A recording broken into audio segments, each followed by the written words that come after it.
आज हम एक बार फिर बात कर रहे हैं किसानों के मुद्दे पर, किसान आंदोलन पर, क्योंकि इस समय किसान आंदोलन ही देश का सबसे बड़ा मुद्दा है। आज हम बात करेंगे ऑल इंडिया किसान खेत मजदूर संगठन के राष्ट्रीय अध्यक्ष कॉमरेड सत्यवान से, जो कि लगातार इस आंदोलन में सक्रिय हैं। इनका पूरा संगठन और उसके कार्यकर्ता आंदोलन को सफल बनाने में लगे हुए हैं। उनसे हम आंदोलन के विभिन्न पहलुओं पर चर्चा करेंगे। कॉमरेड सत्यवान, आपका स्वागत है।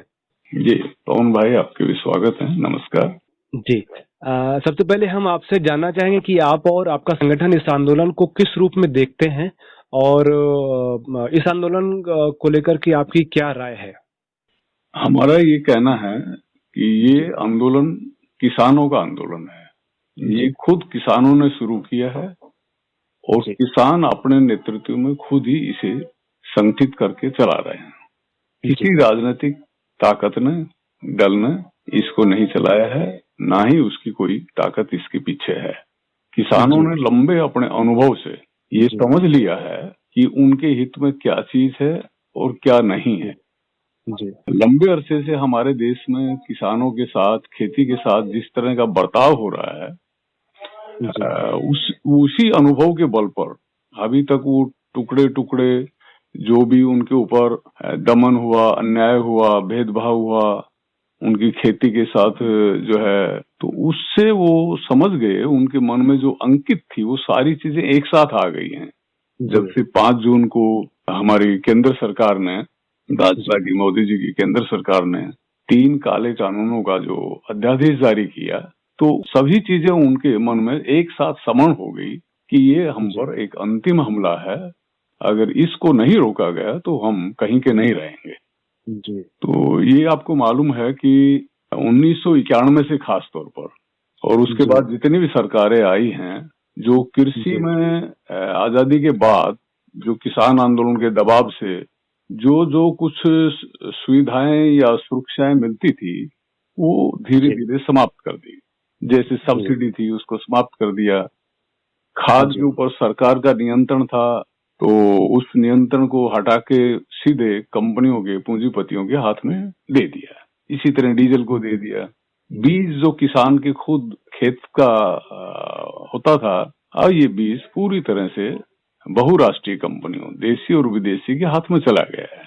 यहाँ तक कि कृषि को पेटेंट कानून के साथ जोड़ दिया। और सबसे बड़ा आघात हुआ कि भूमि अधिग्रहण को, हमारा आजादी के आंदोलन में नारा था लैंड टू द टीलर्स, जमीन जो ताकि जो कृषि करता है, काश्तकार है, जमीन उसकी है। तो इसमें भूमि सुधार जो आंदोलन थे, जैसा कुछ राज्यों में तिभागा मूवमेंट और दूसरे आंदोलन एक पर एक देश में होते रहे हैं, तो इसमें भी देखने में आया कि ये लैंड टू द टीलर जो है, ये नारा बदल दिया गया जमीन कंपनी की।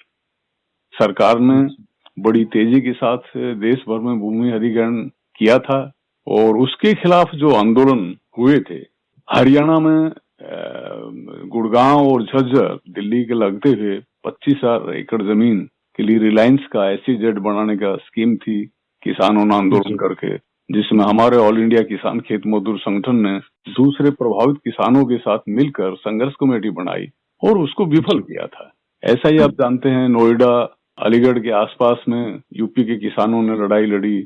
महाराष्ट्र में रामगढ़ जो रिलायंस का SEZ था, उड़ीसा के बहुत सारे क्षेत्रों में आदिवासियों को खाली करने के लिए जो भी प्रोजेक्ट चलाए थे, किसानों को उजाड़ने के लिए जो प्रोजेक्ट चलाए थे, भूमि अधिग्रहण के खिलाफ वहां आंदोलन हुए।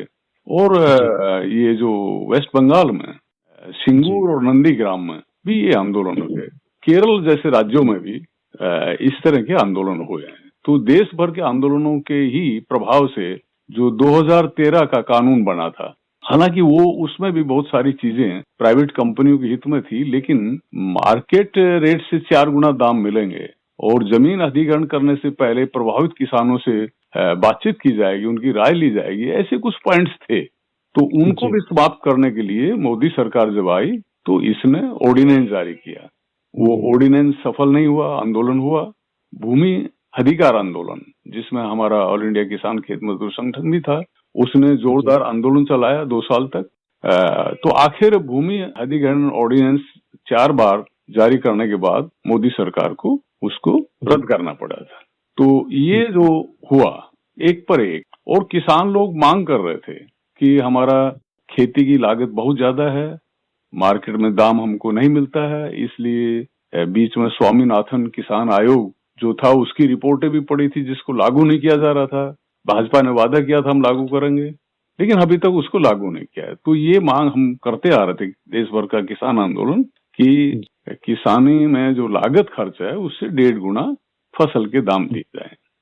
कर्ज भी जो किसानों के ऊपर चढ़ा है और जिसकी वजह से 4 लाख किसान आत्महत्या करने के लिए विवश हुए हैं, हर 12 मिनट में किसान मौत को गले लगा रहा है, विवश है वो, तो इसमें भी कर्ज माफी की मांग कर।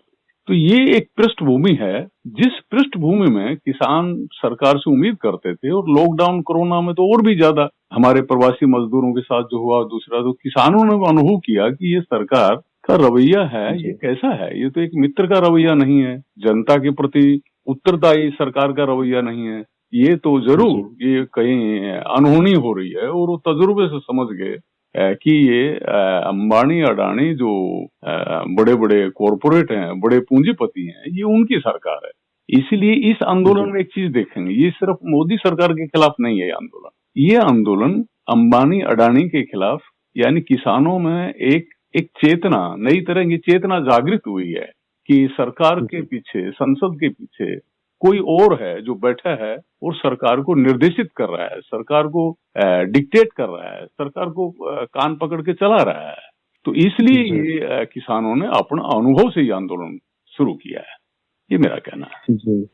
कुछ संगठनों का या कुछ वामपंथी कार्यकर्ता भी हैं, उनका ये आरोप है कि ये पूरा का पूरा जो आंदोलन है वो एमएसपी केंद्रित आंदोलन है, मतलब एमएसपी की इसकी बहुत बड़ी मांग है, सबसे मतलब प्रमुख मांग है। वो आंकड़े के साथ ही, सरकारी आंकड़ों के साथ ये दावा करते हैं कि एमएसपी जो है, एमएसपी का लाभ सिर्फ 6 से लगभग 8% जो देश के कुल किसानों की आबादी है उनको ही उसका लाभ मिल पाता है। और वो जो आबादी किसानों की है, अगर ये पूरे देश के स्तर पर वो बात करते हैं, ना कि सिर्फ पंजाब और हरियाणा के स्तर पर, वहां पर आंकड़ा कुछ और है।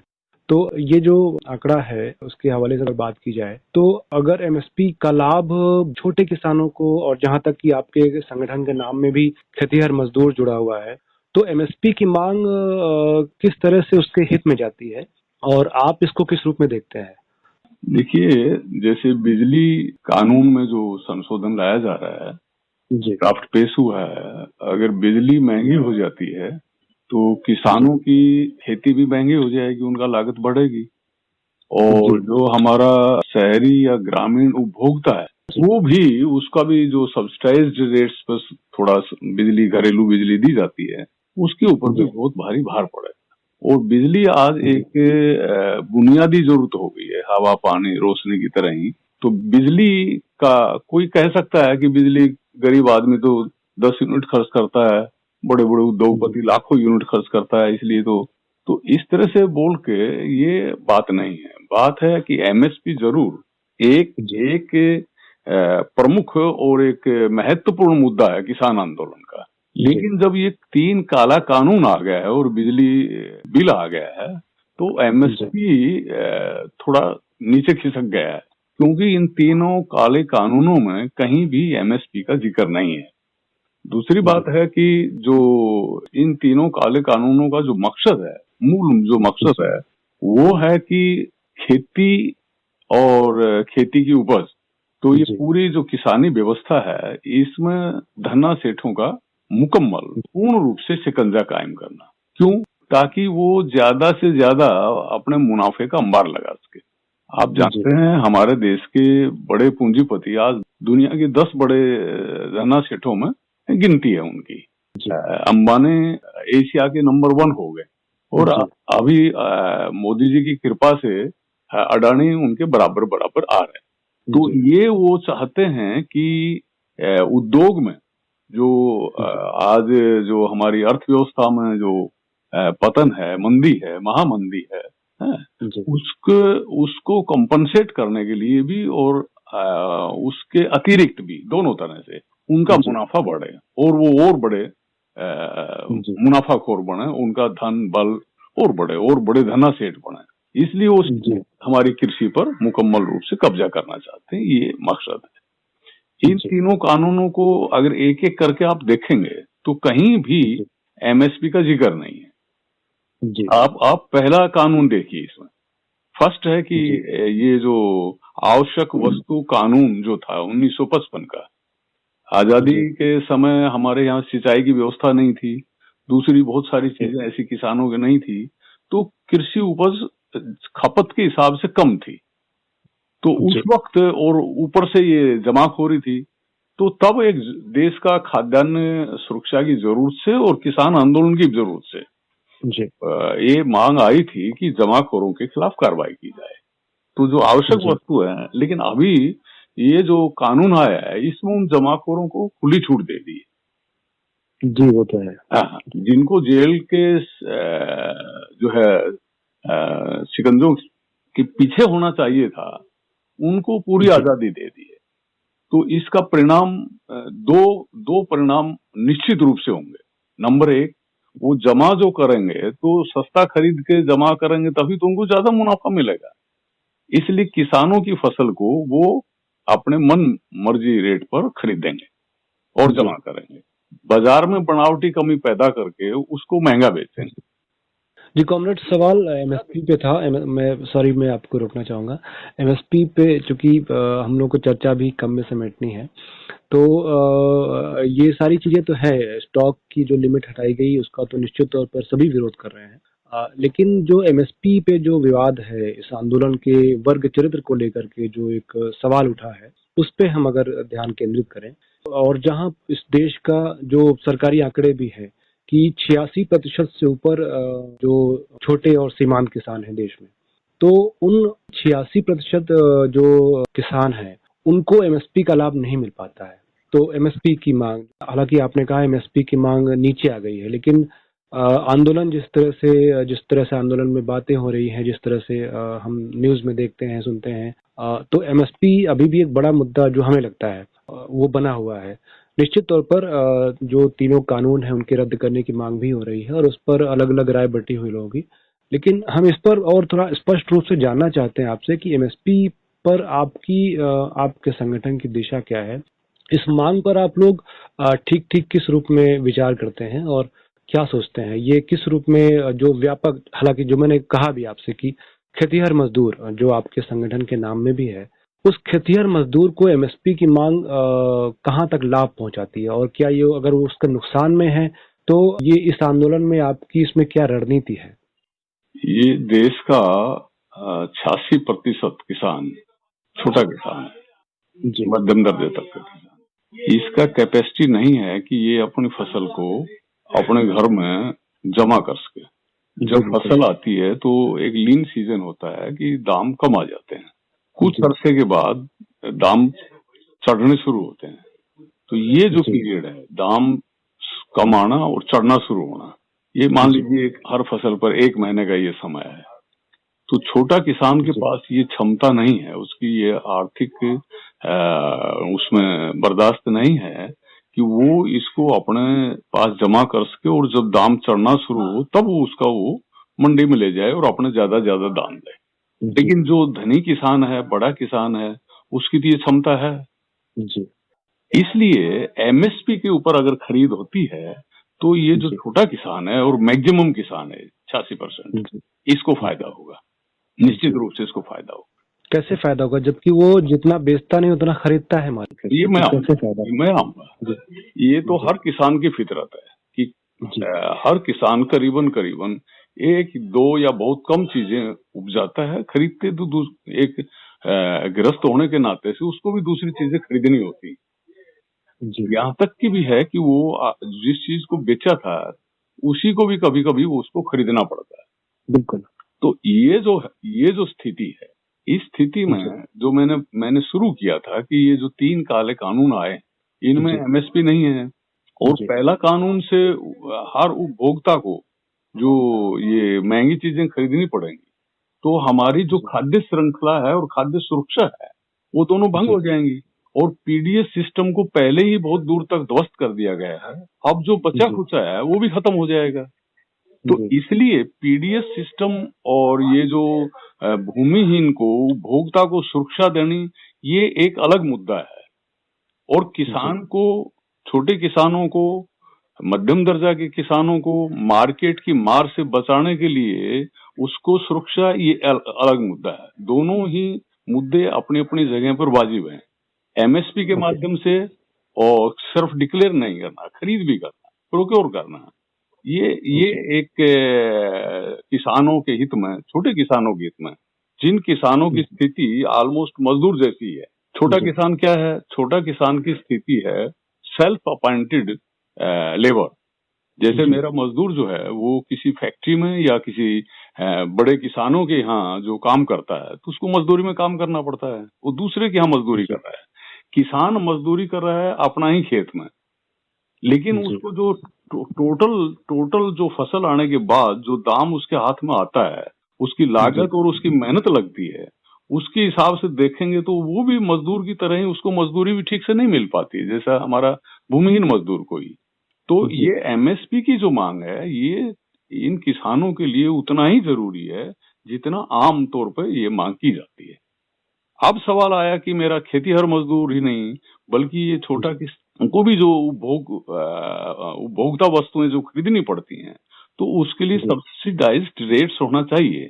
ये सरकार का उत्तरदायित्व है। अगर कोई सरकार जनवादी सरकार है, जनतांत्रिक सरकार है, तो उसका सबसे पहली जिम्मेदारी होगी कि वो अपने नागरिकों की जो आवश्यक वस्तुएं हैं, उपभोक्ता वस्तुएं हैं, लग्जरी नहीं, जो जरूरी है, आवश्यक वस्तुएं, उनका प्रबंध करे, कम से कम दामों पर प्रबंध करे।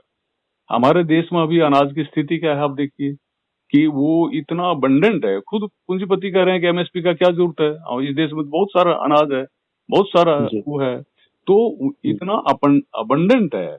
और सुप्रीम कोर्ट ने एक किसी मामले में ये कहा भी कि जब इतना अनाज बर्बाद हो रहा है तो आप क्यों नहीं, जो कुपोषण के शिकार हैं और जो अनाज की व्यवस्था नहीं कर सकते, खरीद नहीं सकते, उनको क्यों नहीं देंगे आप? केंद्र सरकार ने जितना मेरा जानकारी कहा कि हम देने के लिए तैयार हैं, लेकिन राज्य सरकारें ले जाएं। राज्य सरकारों ने कहा कि हम तो अपना खर्चा लगा के नहीं ले जा सकते, तो बात वहीं की वहीं रहेगी। तो इस देश में अबंडेंट प्रोडक्शन जो किसान ने की है, इसमें भी खेतीहर मजदूर का बराबर का हिस्सा है। इस अबंडेंट प्रोडक्शन जो आज कितना चूहा खा जाता है, उसको स्टोर नहीं किया जा सकता और वो ढेर का ढेर बर्बाद हो रहा है, तो ये जो है, इसको सब्सिडाइज रेट्स के ऊपर उपभोक्ताओं को वितरित किया जाए, ये सरकार का प्राथमिक कर्तव्य है, दायित्व है, तो वो निभाए इसमें। और ये हमारे किसान आंदोलन की भी एक मांग है। आज तो 3 कानूनों पर हैं, लेकिन अगर हमारी 1, 2, 3, 4, 5 अगर मांग आएंगी तो 5 मांगों के अंदर ये है कि ये हमारे उपभोक्ताओं को, हमारे ग्रामीण और शहरी उपभोक्ता हैं, उनको सब्सिडाइज रेट्स पर पीडीएस सिस्टम को मुकम्मल किया जाए, सुनिश्चित किया जाए, गारंटेड किया जाए। ये मांग है इस किसान आंदोलन में? जी जरूर, किसान आंदोलन की जरूरी मांग है ये। ओके, हाँ, ये हाईलाइट नहीं हुई ये मांग शायद। ये इसलिए नहीं है कि अभी हमला जो आ रहा है ना जी, और जब हम जो 2-3 मांग कर रहे हैं, ये जो आवश्यक वस्तु कानून है, इसमें हम बराबर इस बात को उठा रहे हैं कि ये उपभोक्ताओं के ऊपर भी ये समान रूप से एक हमला है। सिर्फ उपभोक्ताओं से नहीं, जो खेतीहर मजदूर हैं, जो भी खेती पर डिपेंडेंट है, उन पर समान रूप से ये हमला है जी। अच्छा, दूसरा, जो एक राष्ट्र एक मंडी करके जो नया मंडी कानून आया है, उसमें भी ये हमला है। और तीसरा, जो कॉन्ट्रैक्ट फार्मिंग है, उसके अंदर भी हमला है। आज जो सरकारी मंडी है, उनमें मजदूर को कुछ तो जो घोषित रेट है मजदूरी का, वो मिलता है या मिलने के गुंजाइश है, वो यूनाइट हो सकते हैं, यूनियन बना सकते हैं, एक मतलब ये। लेकिन अगर प्राइवेट मंडी हो जाती है तो प्राइवेट स्कूलों का आप हाल देख रहे हैं, प्राइवेट हॉस्पिटल का आप हाल देख रहे हैं, प्राइवेट कंपनी और छोटा छोटा का तो हाल और भी बुरा है। तो वहां जो मजदूर को न्यूनतम मजदूरी और अपना प्रोटेस्ट करना और एकबद्ध होने का जो उसका अधिकार है, उसको वो इस्तेमाल नहीं कर पाता। तो प्राइवेट मंडी होने पे भी मेरा मजदूर का वही हाल हो जाए। और आप देखेंगे ये बहुत जगह हो गया है। हरियाणा में भी शायद एक जगह अडानी का एक राइस सेलर ये है जो धान को अलग करके और चावल तैयार करता है, उसमें मिनिमम मजदूरी है। मैक्सिमम ऐसी मशीनें आ गई हैं जो हर काम ऑटोमेटिक हो रहा है, तो मजदूर को मजदूरी नहीं मिलेगी। कंबाइंड हार्वेस्टर जैसे आता है तो मजदूर का मजदूरी नहीं मिलती है। तो ये जो जितना भी बड़ी कंपनियों का खेती के ऊपर कब्जा होगा, उतना ही जो आज ग्रामीण भूमिहीन मजदूर है वो उसके ऊपर हमला आएगा। पीडीएस भी उसी की मांग है। किसान जो आज किसान है वो खुद भी भूमिहीन होता जाएगा, बेरोजगारों की संख्या में शामिल होता जाएगा। इसलिए ये एक मांग जो है इन तीनों काले कानूनों को, ये मांग ऊपर आ गई है, ये सर्वोपरि है, इनसे निपटना है। अभी बाढ़ आ गई है, भूकंप आ गया, जैसे कोरोना है, अकाल आ गया, ओलावृष्टि होगी, समझ रहे ना, तो वो तो किसी को बख्शते नहीं है। बाढ़ आएगी तो नहीं है ना कि ये तो धनी किसान का घर है या गरीब की झोपड़ी है, समझ रहे ना आप। तो ये एक ऐसे कोरोना ने तो नहीं बख्शा ना किसी को, हम गरीब को या उसमें ट्रम्प जैसे भी फंस रहे हैं, एक ऐसी आपदा है। तो इसलिए ये तीन काले कानूनों के खिलाफ लड़ाई ऊपर आ गई है। जी कॉमरेड, आपने जो है एमएसपी के सवाल को पीडीएस से आपने जोड़ा है, जबकि जो साथी एमएसपी की मांग का विरोध करते हैं उनका ये भी तर्क है कि पीडीएस की मांग एक अलग मांग है, पीडीएस को एमएसपी से नहीं जोड़ा जा सकता है। विदेशों में भी जहां पर भी एमएसपी नहीं है वहां पर भी पीडीएस है, और हमारे देश में भी जब एमएसपी नहीं था तब से पीडीएस था। और जिन राज्यों में एमएसपी पर खरीद नहीं होती है वहां पर भी पीडीएस के लिए राज्य सरकारें अनाज खरीदती हैं। तो ये हम इसको मिला क्यों रहे हैं, ये मैं समझ नहीं, मतलब ये एक समझ से बाहर की बात है कि ये हम मिला क्यों रहे हैं, जबकि एमएसपी का एक अलग मामला बनता है। जो मैंने शुरू में कहा कि एमएसपी 6% या उसके आसपास के ही जो किसान हैं, जो बड़े किसान हैं, उनको ही ज्यादा लाभ पहुंचाता है, और जो कि लगभग जिनको पूंजीपति किसान कहा जाता है, धनी किसान या कुलक के शब्दों से नवाजा गया उनको। तो इस आंदोलन में हम देख रहे हैं जैसे कि ऐसे किसानों के संगठन भी हैं, और खासकर कहा ही जाता है मीडिया में, जो मेन स्ट्रीम मीडिया में भी, कि ये धनी किसानों का है और हम पंजाब हरियाणा के किसानों का सिर्फ है, बाकी देश के किसान खुश हैं इससे। तो ये जो बात है, हम वामपंथी दृष्टिकोण से अगर देखा जाए, हम मेन स्ट्रीम मीडिया की और सरकार की प्रोपेगेंडा की बात छोड़ भी दें, तो अगर हम ये देखें कि क्या वास्तव में ये इसका जो नेतृत्व है वो कुछ धनी किसानों, आड़तियों, सूदखोरों के नेतृत्व में ये आंदोलन हो रहा है, और क्या ये उनके हित में नहीं जा रहा है। जो आपने शोषण की बात कही, जो आपने कैपिटलिस्ट क्लास के शोषण की बात कही, या आपने मशीनों की बात, कई बार गांधीवादी भी कहते हैं मशीनें आएगी तो बेरोजगारी बढ़ेगी, ये तो कुछ वैसी ही बात हो गई। तो क्या हम मशीनों का विरोध कर रहे हैं, हम क्या यांत्रिकरण का विरोध कर रहे हैं इस माध्यम से, जो आपका कहना था। निश्चित तौर पर जो स्टॉक की लिमिट हटाई गई है उसका विरोध तो होना ही चाहिए, लेकिन मशीनों, खेती का जो पारंपरिक जो खेती के तौर तरीके हैं, सरकार का ये हालांकि तर्क है, उनका भी यही तर्क है कि पारंपरिक जो तौर तरीके हैं उससे हट करके किसानों को, मतलब कृषि का यांत्रिकरण होगा, नए नए बीज, खाद वगैरह उन्नत तरीके के उनको मिलेंगे, बहुत सारी कैश क्रॉप को ले पाएंगे और प्रोसेसिंग में भी वो जा पाएंगे। तो ये जो बहुत सारा जो बातें आ रही हैं मेन स्ट्रीम मीडिया में, उसको देखते हुए, और हम जब वामपंथी जो दृष्टिकोण की हम बात करें तो उसको देखते हुए, क्या एमएसपी की मांग प्रगतिशील मांग आपको लगती है अभी भी? हम पीडीएस को अलग कर दें, क्योंकि पीडीएस और एमएसपी सीधे जुड़ा हुआ नहीं है, ये आप भी शायद इसको मानते होंगे। तो हम एमएसपी की मांग अगर हम देखते हैं कि एमएसपी अगर कुछ थोड़े से, क्योंकि उससे आड़तियों को फायदा है, क्योंकि आप जानते हैं कि जब कॉन्ट्रैक्ट फार्मिंग होगी या खरीद बाहर होगी तो ये सारे जो लोग हैं इनको ये बाहर हो जाएंगे, इनका घाटा होगा। तो क्या आप आड़तियों और जो सूदखोर हैं और या जो कुलक हैं, जो बड़े किसान हैं, उनका आप सपोर्ट करते हैं, या इसके बारे में? और दूसरी बात, अगर हम किसानों के हित की बात करते हैं तो क्यों नहीं हम मजदूरी बढ़ाने की मांग करते हैं? इस आंदोलन में कहीं पर भी किसानों की मजदूरी बढ़ाने की मांग, जो खेतिहर मजदूर हैं उनकी मजदूरी बढ़ाने की मांग कहीं भी नहीं आई है। दूसरी बात यह है कि कृषि के जो आधारभूत संरचना है उसमें सुधार करने की बात कहीं पर नहीं आ रही इस आंदोलन में। सब्जियों की जो 3 सब्जियां हैं उनकी बात हो रही है, आलू, प्याज और लहसुन, लेकिन बाकी की जो सब्जियां हैं, फल हैं, दुग्ध व्यवसाय है, वो भी किसानों से जुड़ा हुआ व्यवसाय है, जो और भी ऐसी चीजें हैं, उनमें एमएसपी की मांग क्यों नहीं हो रही है? इसके बारे में अगर मेरी जानकारी कम है तो बताइए, अगर ऐसा हो रहा है तो अगर लेकिन ऐसा नहीं हो रहा है तो क्यों नहीं हो रहा है? अगर हम गरीब किसानों की बात करते हैं, खेतिहर मजदूरों की बात करते हैं, तो सब्जी की फसल उगाने के लिए बहुत बड़ी संख्या में किसान है, लेकिन सब्जी में तो एमएसपी नहीं मिलता है। तो उसके लिए इस आंदोलन में जगह क्यों नहीं बन पाई है। तो इससे ये साबित होता है, मतलब इससे ये दिखता है, कई बार सवाल उठता है कि कहीं ना कहीं ये जरूर कुछ थोड़े से किसानों को लाभ पहुंचाने के लिए, जो मुट्ठी भर किसान है उनके लिए आंदोलन कहीं ना कहीं तो नहीं हो रहा है। इस पे आपका क्या कहना है? ऐसा है कि ये बात सही है कि इस आंदोलन में बहुत तरह के किसान हैं, किसान संगठन हैं। 250 किसान संगठनों का एक प्लेटफॉर्म है, ऑल इंडिया किसान संघर्ष समन्वय समिति, जिसमें हम लोग शामिल हैं। फिर जब ये आंदोलन शुरू हुआ और दिल्ली चलो का आह्वान हुआ AIKSCC की तरफ से, तो इसमें 2 किसान यूनियन, एक पंजाब की बलबीर सिंह राजेवाल और हरियाणा की गुरनाम सिंह चड्ढू ने, ये एक अलायंस, दूसरा ये शामिल हो गया और इसका नाम तब दोनों का संयुक्त बैनर का नाम हुआ संयुक्त किसान मोर्चा। फिर इसमें एक और अलायंस आ गया कि हम भी इस आंदोलन में तीनों कानूनों के खिलाफ हैं, क्यों ना आप हमको भी साथ लेकर चलें और हम मिलकर लड़ें। तो उसका नाम है राष्ट्रीय किसान महासंघ, और ये मिलाकर 500 किसान संगठनों का एक प्लेटफॉर्म हो गया, एक बैनर हो गया, एक मंच हो गया।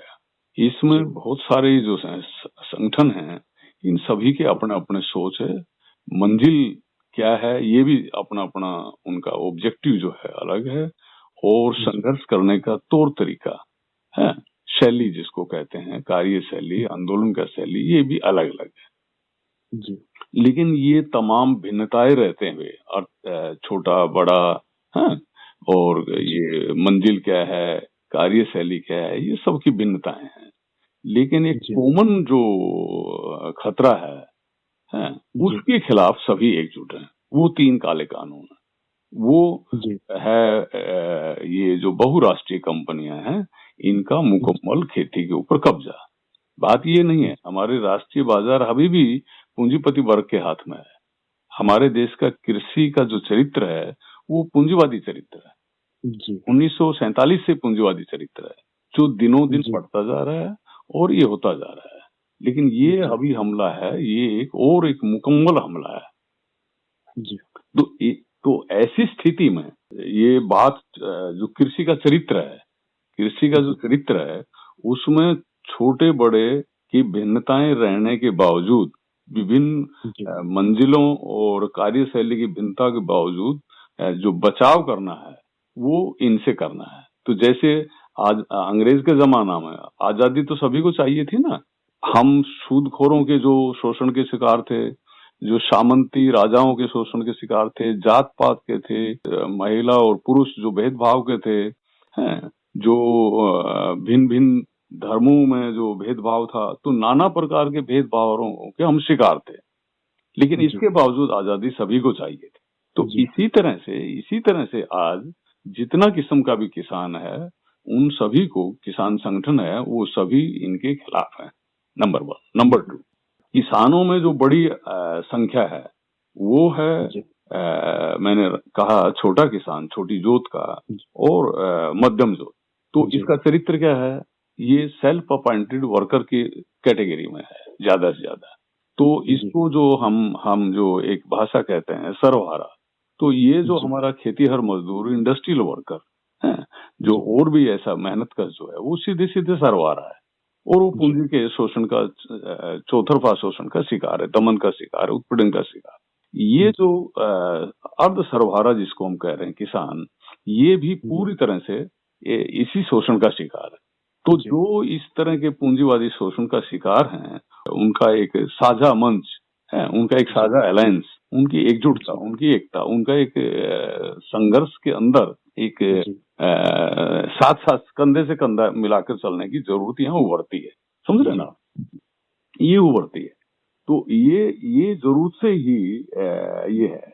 अब सवाल आता है कि मैंने फिर रिपीट करूंगा कि क्योंकि ये लड़ाई जिस तरह की है अभी तो कुछ चीजें, तो ये 3 काला कानून रद्द हो, बिजली का बिल वापिस हो, समझ रहे हैं, और जो दूसरे ऐसे मुद्दे हैं वो हल हो, तब हमारी लड़ाई बराबर की है। मैंने जो 5 मांग कही थी पहले, 1 2 3 4 5, उसमें हमारी एक मांग है कि हमारा मजदूर का जो न्यूनतम जो सरकार घोषित करती है, तो आज का हिसाब से न्यूनतम 600 रुपया यानी 18,000 रुपया वो मजदूरी का रेट होना चाहिए। मजदूरी का रेट कुछ लोग कहते हैं कि किसान को ज्यादा मिलेगा, इसलिए मजदूर पहले किसान को ज्यादा मिले तब मजदूर को मिलेगा। बात ये नहीं है, क्योंकि मजदूर जो है वो फसल आने से पहले अपना मजदूरी करता है, अपनी लेबर करता है?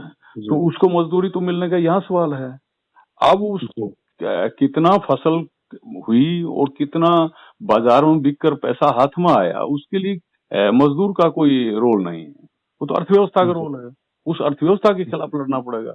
तो मजदूर का मजदूरी भी एक बराबर की लड़ाई है, बराबर की। आपके पर्चे में साथी ये मांग नहीं है शायद? नहीं, वो मैंने कहा ना, आज जो है होली का त्योहार है और दिवाली का त्योहार है, जन्म का उत्सव है और मौत का गम है, तो एक नहीं होता ना। एक प्रसिद्ध कहावत है कि हर पहाड़ का एक ही गीत नहीं होता है। तो आज जो संघर्ष जिस मुद्दे पर, आज इन टोटलिटी में आप किसान आंदोलन को मत लीजिएगा। आज लीजिएगा कि ये 3 जो कानूनों का हमला है, ये आंदोलन इसके खिलाफ है, बिजली बिल के खिलाफ। इससे निपट लें, फिर हमारा अपना अपना है। मैंने कहा पहले कि कितना ही तरह के संगठन है, हर एक का मंजिल अलग है। हमारा मांग है कि ऑल आउट स्टेट ट्रेडिंग होना चाहिए फसल का। फसल को सरकार खरीदे, एक निश्चित रेट पर खरीदे, और वो उसको खरीद के उसका डिस्ट्रीब्यूशन है, वितरण है, वो भी सरकार करे। ये पूंजीवादी अर्थव्यवस्था के भीतर हो सकता है, समाजवादी अर्थव्यवस्था में तो होता ही है ये, लेकिन एक पूंजीवादी अर्थव्यवस्था में भी अगर वो जनतांत्रिक किसी भी, वो कैसी सरकार है जो अपने लोगों का जो है पेट भरने का जिम्मेवारी नहीं लेती? भरण पोषण का जिम्मेवारी लेना ये बुनियादी आवश्यकताओं में से एक है। आप जितना भी हमारा फंडामेंटल राइट्स है, वो फंडामेंटल राइट्स तब तक सब लग्जरी की बात है जब तक इंसान का पेट नहीं भरेगा, जब तक इंसान का तन नहीं ढकेगा, जिसको रोटी कपड़ा मकान हम जो कहते हैं। तो उन बुनियादी जरूरतों में है, इसलिए सरकार खुद इसको खरीदे और खुद बेचे। ये मांग हम लोगों को छोड़कर अभी तक देखने में आई है कि कोई नहीं करता है। मैं किसी रंग का बात नहीं कर रहा हूँ, लेफ्ट राइट जो भी, सेंट्रिस्ट कोई भी हो, तो हमारा ही है। हम इस मांग को लड़ते आए हैं, लड़ते रहे। जब हम एमएसपी की बात कर रहे हैं, उसके साथ हमारी मांग है कि इनपुट्स को सस्ता किया जाए। जैसे बीज हमारा, खाद है, डीजल है, इसके दाम जिस तेजी के साथ बढ़ते जा रहे हैं, अगर ये बढ़ते जाएंगे तो आपका एमएसपी जो भी हो शॉर्ट पड़ जाएगा। हाँ, तो ये तो अनाज का दाम, ये जो मुझे याद है 1957-58 में जब मैं 6-7 साल का बच्चा था, मुझे याद है गेहूं 16 रुपए मन, चना 12 रुपए मन। आज उसके हिसाब से देखिए दाम तो बढ़ गए, लेकिन किसान उसी तरह से शोषित है, उपभोक्ता उसी तरह से शोषित है। तो क्वेश्चन ये नहीं है, तो इनपुट्स के दाम भी घटाए जाएं, उस पर नकेल हो। इसलिए हम कह रहे हैं खाद को आपने डी कंट्रोल कर दिया, डीजल को आपने डी कंट्रोल कर दिया, और जितने जो बीज है वो सारा पूंजीपति कंपनियों के हाथ में दे दिया है। मशीन और कीटनाशक ये सब चीजें उनके हाथ में है ही। तो आपने ये सब तो अभी तक दे दिया, अभी लास्ट हमला आप कर रहे हैं। इसलिए इस जो एक चौतरफा समग्र हमला है, ये आंदोलन उसके खिलाफ है। समझ रहे आप? मतलब मैं जो कह रहा हूँ सरल भाषा में, होली के गीत अलग, दिवाली के गीत अलग। तो इसलिए आपका जो सवाल है वो यहाँ इस रूप में इसको लेना होगा कि इससे निपट लें, और तब जिसका जो जिस सेक्शन का प्रतिनिधि है, हम जिस सेक्शन के प्रतिनिधि, हम मध्यम दर्जे का किसान, छोटा किसान और खेतीहर मजदूर। खेतीहर मजदूर हमारा उतना ही बराबर नहीं, बल्कि हम कहते हैं हमारा ऑर्गेनाइजेशन उसके लीडिंग रोल है। हमारा ये खेतीहर मजदूर, गरीब किसान, छोटा किसान, मध्यम दर्जे का किसान, और इधर इंडस्ट्रियल वर्कर, खदान का वर्कर, यानी जो इस देश का मेहनत कश है, वो मेहनत कश एक साथ उठे और इस शोषण की जंजीरों को तोड़ डाले। तो ये इसलिए मैंने कहा कि मंजिल इन संगठनों की अलग अलग है, कार्यशैली अलग अलग है।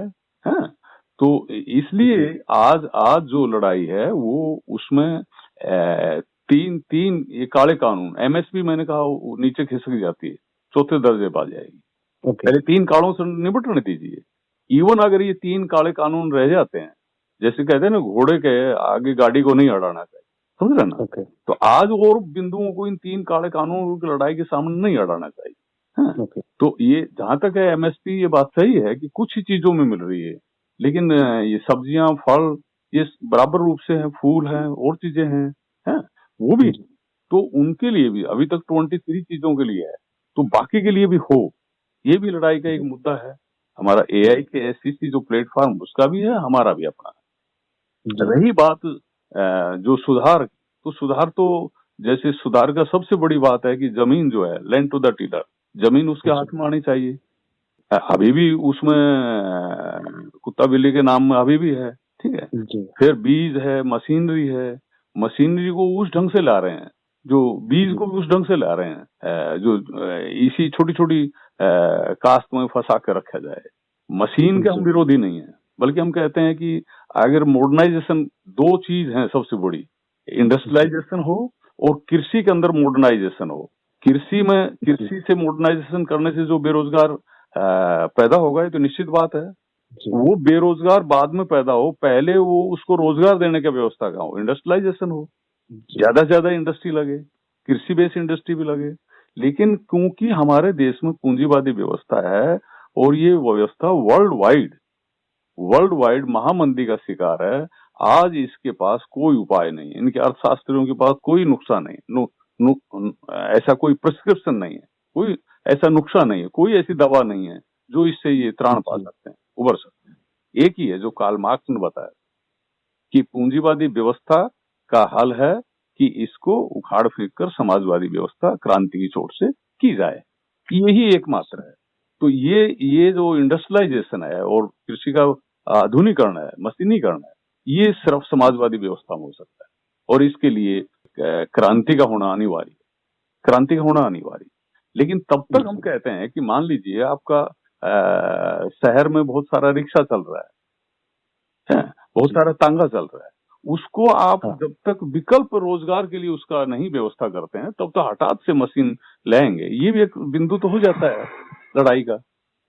तो इस रूप में ही हमारा कहना है कि कृषि मजदूरों को विकल्प रोजगार दिए बिना आप इसी में क्यों, दफ्तरों में आप देखिए जो कंप्यूटराइजेशन हुआ है, हम तो कंप्यूटराइजेशन के विरोधी नहीं है, लेकिन कंप्यूटराइजेशन का इस मायने में ऑटोमाइजेशन का विरोधी है कि आप मजदूर को निकालकर मशीन को ले आए, आपको तनख्वाह नहीं देनी पड़ेगी, बोनस नहीं देना पड़ेगा, मिनिमम वेज भी नहीं देनी पड़ेगी, और आपने मजदूर को निकाल के बाहर कर दिया, बेरोजगार कर दिया, उसका संघर्ष का अधिकार भी छीन लिया, 4 लेबर कोड जो आप ले आए हैं। तो ये जो आप कर रहे हैं, इसलिए उसका विरोध करना हो, तो इस पर्सपेक्टिव में हमको देखना पड़ेगा। और मैं फिर एक बात रिपीट करूंगा, आजादी की जोर सभी को थी। पूंजीपति चाहते थे देश का सारा जो विदेशी पूंजीपति ब्रिटिश साम्राज्यशाही के हाथ में है, इसकी बागडोर हमारे हाथ में आ जाए।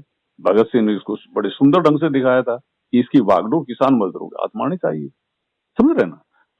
तो ये संघर्ष है और आगे भी रहेगा, लेकिन आज तो सभी पर हमला आ गया, इसलिए 3 काले कानूनों के खिलाफ, बिजली बिल के खिलाफ है, इसलिए ये होली और दिवाली का सवाल यहाँ आ जाता है। हाँ जी कॉमरेड, बहुत सारी बातें हैं जिसपे बहुत कई व्यू हैं, बहुत पूरे देश के स्तर पर अलग अलग संगठनों के अलग अलग व्यू हैं। निश्चित तौर पे ये आपका व्यू है, और हमारे श्रोता जो भी हैं वो अपना कमेंट देंगे इस बारे में, अपनी उनकी जो भी राय है। अंत में चूंकि चर्चा हमें समेटनी पड़ेगी, तो अंत में अगर कुछ बातें छूट गई हैं, आप संक्षेप में कुछ कहना चाहें तो हमारे श्रोताओं को कह सकते हैं। हाँ, मैं 1-2 बात इसमें कहना चाहूंगा कि जब से ये 3 काला कानून आया था, और इससे पहले हम जो हमारा एआई के एससीसी जो लड़ रही थी, तो वो तो है ज्वाइंट मूवमेंट की बात। हम अपना प्लेटफॉर्म से उन सभी मांगों के लिए हम लड़ रहे थे, जो मेरा खेतीहर मजदूर का रोजगार का सवाल है कि ये मनरेगा का रोजगार, ये व्यापक को खोला जाए, इसमें मजदूरी का रेट, न्यूनतम मजदूरी रेट एटलीस्ट होना चाहिए, है उसमें अनएम्प्लॉयमेंट के अलाउंस की बात है, आज तक लागू नहीं हुई, समझ रहे ना? तो ये हमारा 5-6 मांगों में से ही एक मांग है। बुजुर्ग हो जाते हैं, आप दूसरे रोज सरकारी या प्राइवेट में होते हैं, उनको पेंशन की व्यवस्था कहीं ना कहीं है, लेकिन जो किसानी में खेतीहर मजदूर है, उनको पेंशन की व्यवस्था क्यों नहीं है? और उनके ऊपर ये मेहरबानी और ये भिखारी की तरह उसको देना और उसको दिन रात घुमाना, ये कहाँ की बात है? उसको एक सुनिश्चित ओल्ड एज पेंशन, ये सब है। तो इन मांगों के लिए होता रहा है हमारा। और 5 जून से जब से आए थे, हम साझा आंदोलनों के साथ साथ हमारा अपना भी केकेएमएस के प्लेटफॉर्म से हम लोग इस तरह से करते रहे हैं कि हमारी ये बातें भी दबे नहीं, समझ रहे हैं? हम छोटा छोटा कन्वेंशन करते रहे हैं और उनके माध्यम से जलसा जुलूस करते रहे, उनका माध्यम से 3 को सामने रखा है, समझ रहे हैं आप? बिजली बिल और 3 को, और साथ साथ इन मुद्दों के ऊपर भी, जैसे 25 सितंबर को इस प्लेटफॉर्म से, दिल्ली चलो प्लेटफॉर्म से ग्रामीण भारत बंद की कॉल आई थी, हमने पूरा हिस्सा लिया। इसके बाद इसकी कोई खास कॉल नहीं थी। 5 तारीख को रोड जाम की कॉल थी, वो भी हमने हिस्सा लिया। लेकिन 14 अक्टूबर को हमने अपनी कॉल दी, और 14 अक्टूबर को हमने ब्लॉक स्तर पर, तहसील स्तर पर आंदोलन जो किए, उन आंदोलनों में इन 3 कानूनों की होली फूकते हुए हम बाकी अपने मुद्दों के ऊपर भी हमने ध्यान को केंद्रित किया। इसमें हमारे बहुत सारे कामड़ों को अरेस्ट किया गया है। हमारे हरियाणा के जो स्टेट सेक्रेटरी थी, उनको 3 दिन इसमें जेल में रखा गया। आंध्र प्रदेश में जेल में रखा गया है। अभी हम जो 300 जो धरना मंच चल रहा है देश में, हमारा धरना मंच, उसमें बराबर हमारा खेतीहर मजदूर और महिलाएं ये बराबर का हिस्सेदार है। और ये जितना 4, 5, 6 बॉर्डर हैं, यहाँ बॉर्डरों में भी आप देखेंगे कि हमारा खेतीहर मजदूर, किसान और महिलाएं, छात्र, युवा हैं, ये सब हैं। आज भी एक ट्रैक्टर रैली है, तो हमारे पास ट्रैक्टर कम से कम हमारे साथियों के पास कोई इक्का दुक्का मध्यम दर्जा किसान। लेकिन हमने संघर्ष कमेटी बनाई। हमारा जो सबसे ज्यादा जोर है, कोई ऑर्गेनाइजेशन इस पर ध्यान नहीं दे रहा है कि संघर्ष कमेटी बनाई जाए जगह जगह, गांव गांव में।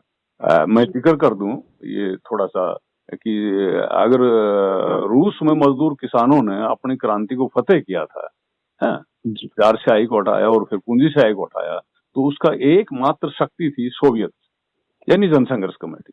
तो आज भी हमारे देश में जनसंघर्ष कमेटियों का निर्माण हो, गांव गांव में हो। ये जनसंघर्ष कमेटी किसी, जैसे मेरा संगठन है ऑल इंडिया किसान खेत मजदूर, ये इसकी नहीं, ये गांव के ग्रामीणों की जो संघर्ष में हैं, ईमानदार हैं, जिनके ऊपर कुछ भरोसा किया जा सकता है और जो इस आंदोलन को आगे बढ़ा रहे, ऐसे लोग इस संघर्ष कमेटी में आए। और ये संघर्ष कमेटी का अगर पॉलिटिकल लोग आते हैं या कोई दूसरे किसान संगठन आते हैं, उनकी बात सुने, लेकिन फैसला खुद लें, अपना आंदोलन अपने हाथ में रखें। तो हमने कुछ गांवों में, जैसे सोनीपत जिला है, सोनीपत जिला में हम लगातार ये सिंगू बॉर्डर के दोनों तरफ भी, एंटायर सोनीपत जिला में, हरियाणा में, देश भर में हम इस तरह का संघर्ष कमेटी बना रहे हैं। उन संघर्ष कमेटियां के माध्यम से जब ये पुकार दी कि भाई ये ट्रैक्टर रैली का है, तो आज 100 से ज्यादा ट्रैक्टर हमारा ये हमारी पुकार पर आया है। तो ये आंदोलनों में हम बराबर का भागीदारी कर रहे हैं। और जो महिला, क्योंकि ये जो किसान है, किसान सिर्फ पुरुष नहीं है, ये तो आप समझते हैं। किसान ही में, बल्कि मैं कभी कभी कहूंगा पुरुषों से ज्यादा हिस्सेदारी महिलाओं की है। तो ये महिलाएं भी, हम इसमें बराबर का भागीदारी कर रहे हैं। और किसान घरों से स्टूडेंट्स आते हैं, जब किसानी पर हमला होगा तो स्टूडेंट्स, यूथ, ये सब मिलके, तो ये एक जन आंदोलन हो गया, जो मैं लास्ट पॉइंट कहना चाहता हूँ। ये सिर्फ किसान आंदोलन नहीं, लास्ट ये जन आंदोलन है। बुद्धिजीवी, लेखक, साहित्यकार, रंगकर्मी, नाटककार, ये सभी, क्योंकि ये हमले को अगर नहीं रोका गया तो जो कॉर्पोरेटाइजेशन हमारे देश में होगा, जो अमेरिका और दूसरे यूरोप के देशों में हुआ है, वो होगा। और 2 पार्टी सिस्टम, ये आंदोलन ही है जिससे मुक्ति का रास्ता खुल सकता है। चुनाव होते हैं, एक पार्टी शासन से हटती है, दूसरी आती है, लेकिन उसी तरह से पूंजीवादी व्यवस्था मजबूत होती हुई चली जाती है, जो हमारे देश का अनुभव है। ये भी तो किसानों ने इस बार देखा है, इसलिए किसी राजनीतिक पार्टी को नजदीक नहीं आने दे रहा। किसी ने आने की कोशिश की, उनको नम्रता पूर्वक कह दिया कि आप जाइए। अगर किसी ने फिर भी दबाव बनाया तो उनको हटा दिया। ये लड़ाई हमारी किसानों की है, हमारे शोषितों की है, और हम इसको अडानी अंबानी के हाथ में नहीं जाना। अब इसमें एक सुर देखिए आप, अगर मान लो ये सुर चल रहा है, तो ये सुर किसके पक्ष में है? ये सुर तमाम शोषितों के पक्ष में है, और गांव के भूमिहीन, खेतीहर मजदूर और छोटा किसान, मध्यम दर्जा के किसान हाथ में। आगे चल के हो सकता है कि काल इस जो अडानी अंबानी के खिलाफ यानी एंटायर कैपिटलिज्म के खिलाफ, ये जो शोषण के खिलाफ लड़ाई हो, सब दूसरे लोग कहाँ तक चलेंगे, कहाँ तक नहीं चलेंगे। 3 काले कानून में चल रहे हैं, आगे चलेंगे कि नहीं चलेंगे, ये तब बात आएगी। तब तो आज ये जन आंदोलन है और ये 3 काले कानूनों के खिलाफ है, बिजली बिल के खिलाफ है, उसको हमने जीतना है। इसमें हम जीतते हैं तो बाकी हमारे मुद्दों में भी हम जीतेंगे।